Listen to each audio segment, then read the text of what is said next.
Dos 11 ministros do Supremo Tribunal Federal, 6 já se declararam a favor do trecho sancionado pelo presidente Jair Bolsonaro, que prevê a criação da figura do juiz de garantias. 6 é maioria no plenário do STF, tá? São 11 ministros na atual composição da corte, então 6, maioria.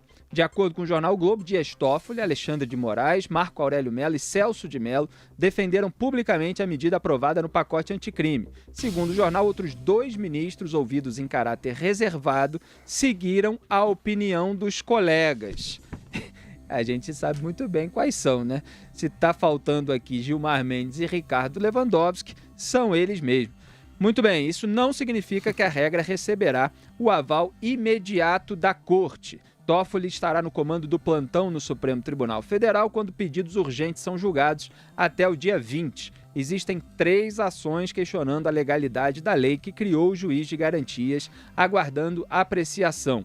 Toffoli poderá negar as liminares, mas a segunda parte do plantão na corte será conduzida pelo ministro Luiz Fux, que, por sua vez, já declarou a interlocutores ser contrário à norma do juiz de garantias. Para ele, o judiciário não teria estrutura para instituir a novidade.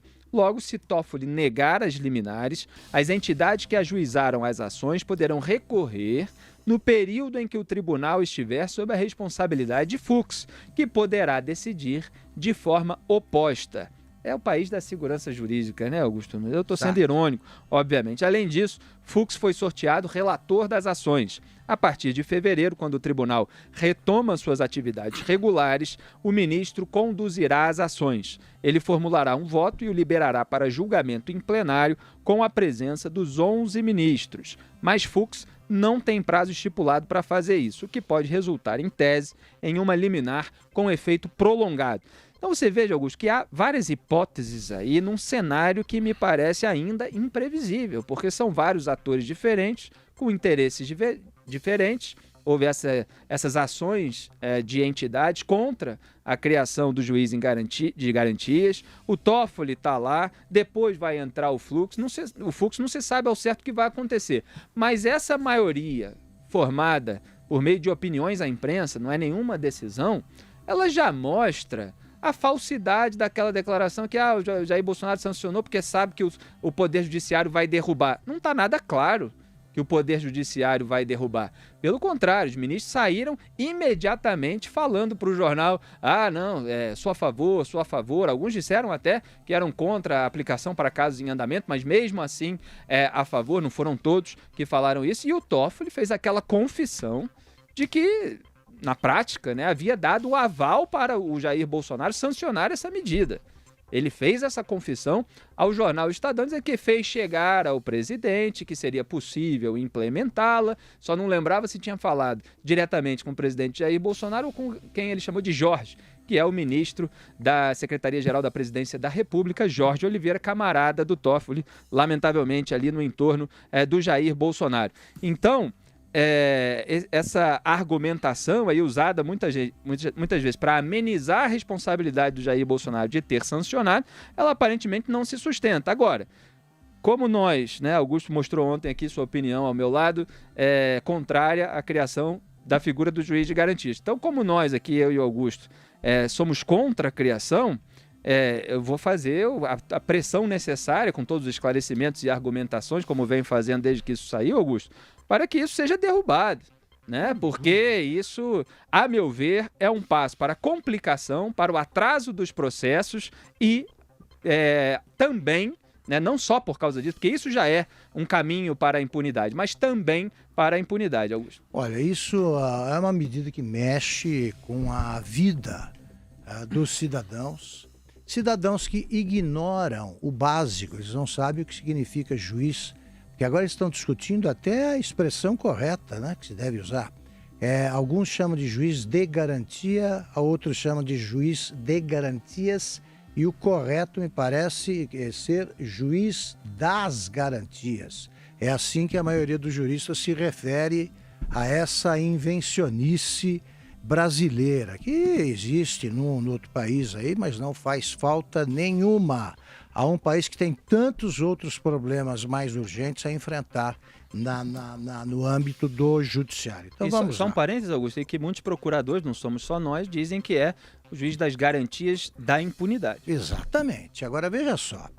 E o nome até remete ao juiz garantista, né? Que eu vivo repetindo que é o cara que se vale da lei para não fazer justiça. Ele procura brechas e usa isso aí, usa habeas corpus, por exemplo, como salvo-conduto para todo tipo de bandido amigo. É o que faz o Gilmar Mendes recorrentemente. Mas vamos lá. Como é que você vai aprovar? Você cria uma figura que é importante, o juiz mexe com a vida das pessoas, com a liberdade das pessoas, com o destino das pessoas. As pessoas não sabem o que é isso. Não sabem quem cuida da parte inicial, né? Quem instrui o processo, quem cuida de autorizar ou não uma prisão preventiva, prisão provisória, concede um mandado de busca e apreensão ou não. Aí vem um outro, né, para julgar, porque ele será imparcial, porque ele não teve nem contato com o processo. Isso significa que deve ficar sob suspeição o juiz de instrução, o que fez o que montou atuou na fase de investigação. O processo, ele é um cara suspeito, porque ele ao, por exemplo, decretar a prisão preventiva, ele já acha que o sujeito é culpado. Se ele faz isso, se ele acha, é porque tem motivos para achar. Foi assim desde que existe, né, a figura do juiz de direito. Bom, aí vem um outro que não conhece o processo, vai ter que ler e vem, sabe-se lá de onde, porque faltam juízes. Aqui no Brasil, quer dizer, eles ignoram coisas básicas. Isso é uma criação coletiva de uma advogada, de uma deputada que se formou em Direito, do PP do Piauí, que ela que assinou a apresentação dessa ideia, em parceria com o deputado paulista, Paulo, lembro já o nome dele, né? Tem tanto Paulo no PT, tudo igual. Mas é um dos Paulos que mexe com isso, e quem reivindica a autoria é o Marcelo Freixo. Então, os três resolveram. Tem Paulo Teixeira, Paulo Rocha. Paulo Teixeira. Então é o seguinte, me vem aí o juiz de garantia sem que os autores da proposta saibam de coisas básicas. Mudanças no Código do processo Penal que não prejudicam o réu, e nesse caso ajudam, né, foi feito para isso, elas entram em vigor imediatamente. Então elas têm que vigorar a partir do dia 20. E agora é que o Toffoli está tentando entender o que aconteceu e o que fazer com isso. Pois bem, entra em vigor e valem para processos em andamento. E também, em tese, esse tipo de mudança vigora para todas as instâncias, o que significa que passa a ser juiz de instrução, ministro, sei lá, eles vão ter que inventar agora os termos.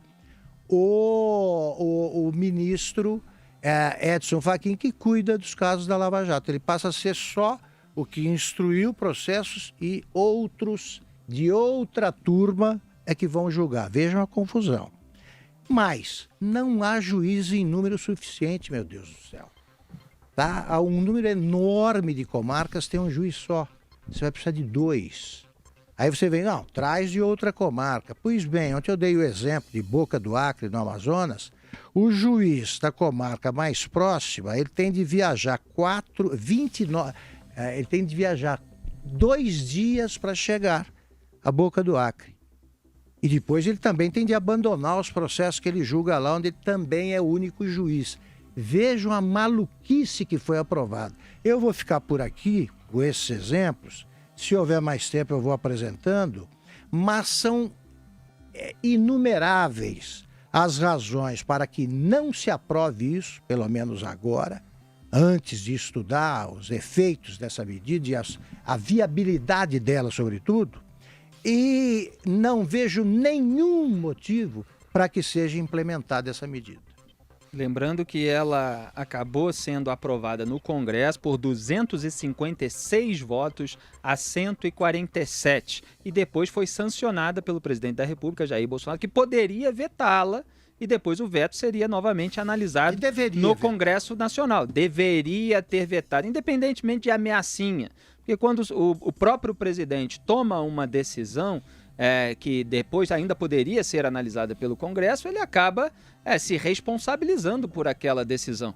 Né? Mas foram 256 votos, aqui a gente mostra quem votou a favor, é claro que é difícil aqui, atrapalha a dinâmica do programa ler 256 votos, mas aos poucos a gente está mostrando. Ontem eu li aqui que todos os deputados do PT votaram a favor da criação da figura do juiz de garantias. Eu li nome por nome. Eu queria ressaltar aqui alguns de outros partidos. Você veja que alguns que têm se posicionado muito contra a corrupção, no Cidadania, por exemplo, Marcelo Calero, Paula Belmonte, deram entrevista aqui pra gente, se posicionaram contra.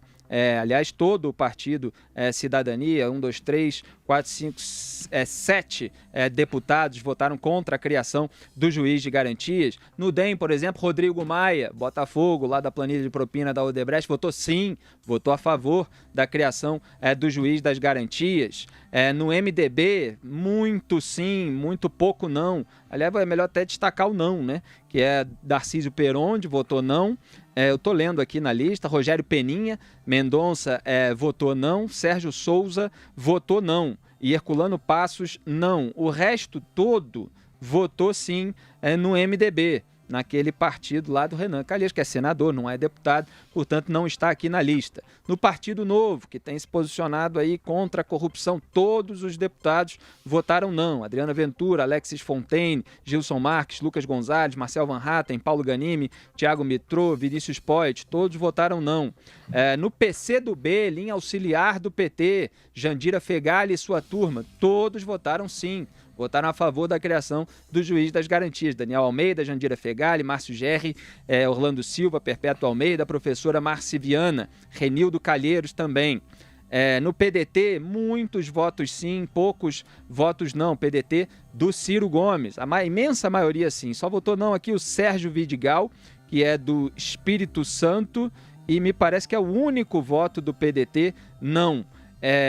São muitos partidos, né, no Brasil, fica difícil aqui ler tudo. Queria chamar a atenção para os casos mais emblemáticos e mais conhecidos de quem acompanha o noticiário político. O PSDB, por exemplo, a maioria votou não, e quem votou sim dentro do PSDB foram Nilson Pinho, tem mais um aqui antes do que eu quero falar, Luiz Carlos e Paulo Abiakel.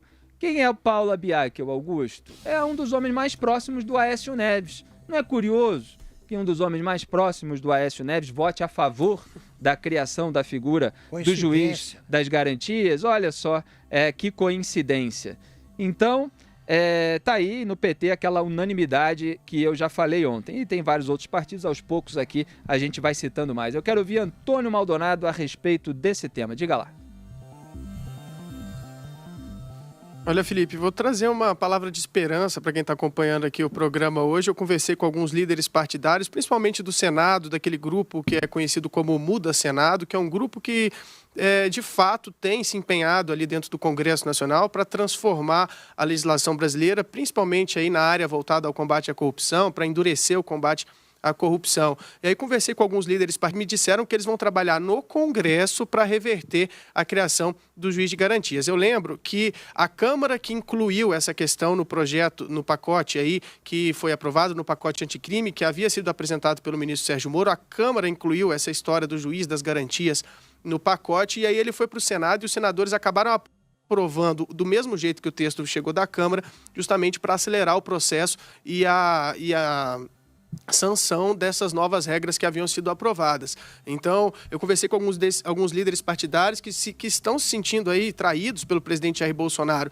por ter sancionado essa questão, porque, segundo eles, havia aí sim um acordo para que ela fosse vetada, mas eles já estão trabalhando para apresentar logo na volta do recesso parlamentar ali em fevereiro propostas legislativas para tentar reverter isso. Então, eles confiam que haverá uma decisão ali do ministro Luiz Fux, como você bem disse, em todo esse imbróglio que envolve ali os ministros do Supremo Tribunal Federal, que pode, inclusive, gerar mais rusgas entre o ministro Dias Toffoli e o ministro Luiz Fux, caso o ministro Luiz Fux dê uma decisão diferente da do ministro Dias Toffoli, mas eles sabem, o Congresso Nacional, os parlamentares do Congresso Nacional sabem, pelo menos esses senadores sabem que o ministro Luiz Fux pode negar essas liminares, aceitar essas liminares que pedem a suspensão da criação do juiz das garantias, e enquanto isso eles vão trabalhar ali no Congresso Nacional para reverter essa questão. Agora, como você bem disse, o apoio na Câmara dos Deputados foi muito grande, 256 deputados. Então, esses senadores com os quais eu conversei dizem que vão tentar trabalhar também junto aos líderes partidários lá na Câmara para tentar reverter alguns votos, porque apesar de ser 256, se eles conseguirem tirar aí 50, 60 votos de apoio a essa proposta, eles conseguem reverter, então, e possivelmente aprovar aí uma revisão, um retorno para a manutenção da regra atual. Pelo menos essa é a expectativa, é uma notícia positiva que os líderes dão. Vamos ver se eles vão conseguir convencer esses parlamentares. Eu, pessoalmente, acho difícil. A gente conversa muito isso ali no Congresso Nacional, como os parlamentares, principalmente da Câmara, aprovam matérias sem ter muita noção de qual vai ser o impacto real daquilo na vida do cidadão brasileiro, né? Eles, supostamente, ali na prática, entendem que é melhor para o cidadão, que vai garantir ali uma suposta segurança, mais segurança jurídica ao cidadão, para que ele não seja condenado, enfim, de forma errônea, mas esse não é o mote principal isso não é o que acreditam aí os senadores, então eles vão tentar convencer esses parlamentares. É uma tarefa complicada, mas tem alguns, isso é um sinal positivo, tem sim alguns senadores que estão aí empenhados em reverter essa questão e acabar com essa história de criar mais um juiz que atrasaria mais ainda o andamento do processo judicial no Brasil. Legal, Antônio Maldonado trazendo os bastidores do Congresso Nacional. Lembrando que esse grupo Muda Senado, citado pelo Maldonado, que tem tido várias atitudes de combate à corrupção e à impunidade, é aquele constituído por senadores como Alessandro Vieira, Oriovisto Guimarães, que já deram entrevistas aqui aos Pingos nos Is e à Jovem Pan. E acabou de sair uma notícia, logo que a gente estava entrando aqui no estúdio, no Antagonista, falando que, aliás, acaba derrubando mais uma das narrativas usadas aí para justificar a criação da figura do juiz das garantias. Eu falei de uma no começo e tem essa agora. Olha só, vou ler uma parte da notícia que é bastante grande. O elevado custo de instalação e de funcionamento impediu que o sistema equivalente ao juiz de garantias, aplicado há 5 anos pelo Tribunal de Justiça de São Paulo na capital, fosse expandido para o resto do estado. Manifestação da Corregedoria Geral do Tribunal de Justiça de São Paulo, enviada ao Conselho Nacional de Justiça em março de 2018, derruba a tese de Dias Toffoli, esse que é o ponto importante, de que o novo regime jurídico não implicará aumento de gastos do Judiciário. O documento obtido pelo site mostra que o chamado Departamento Estadual de Inquéritos Policiais no Judiciário de São Paulo, que teria as atribuições equivalentes às que são de responsabilidade do juiz de garantias, não avançou sob justificativa de restrições orçamentárias, como cortes determinados pelo Executivo. E aí tem todo um detalhamento aqui e o documento também aí na postagem. Augusto, quer dizer, isso gera mais custo, gera mais gasto público, além de todos os problemas para os processos e todos os problemas que a gente sabe que são de muito agrado para os advogados dos políticos encalacrados com operações como a Lava Jato. Vou mencionar um exemplo colhido ao acaso. Poderia me valer de outros estados brasileiros que o quadro é muito parecido. Na Bahia, existem dezenas de cidades sem juiz, não há o juiz de direito, pelo seguinte: as vagas abertas no concurso de ingresso da magistratura não são preenchidas totalmente, mesmo que você tenha que os alunos que os candidatos se saiam bem na prova por falta de verba. Eles não têm dinheiro, o Tribunal de Justiça não tem dinheiro para pagar os juízes num número equivalente ao das comarcas existentes do Estado. Isso é crônico. Não está resolvido isso. Agora, quer dizer, não tem dinheiro para pagar o concursado aprovado. Exatamente. O cara ele tem o suficiente, mas eles não preenchem a vaga, eles deixam fora, por falta de verba. Agora eles vão precisar de dobrar o prejuízo. Então, eles não veem o elementar. O que me espanta é que eles colocam como prioritária a motivação política, a esperteza política. É porque isso aí é uma instância a mais. É mais uma... É a quinta instância. É a quinta instância que eles acabam de criar. E imagine isso funcionando em todas as instâncias. É uma coisa de louco. Quando o que faz o papel da revisão do processo, quem cuida de corrigir eventuais irregularidades é o Tribunal de Justiça, que julga recurso em segunda instância. Se houver qualquer irregularidade na primeira, com um juiz singular, você vai ter uma decisão colegiada. Isso é um problema que não existe no Brasil. O que existe é uma malandragem concebida para melhorar a vida de culpados. É isso. O que existe é a insatisfação dos políticos investigados, condenados, com a atuação dos juízes de primeira instância que justamente estão descobrindo aqueles crimes que vários deles já comprovadamente cometeram e que outros podem ter cometido de acordo com as investigações e com os processos ainda em andamento. É por isso que eles estão querendo mexer lá na primeira instância, porque a primeira instância não é o Supremo Tribunal Federal, aquele paraíso da impunidade que a gente tem visto aqui todos os dias em Os Pingos nos Is.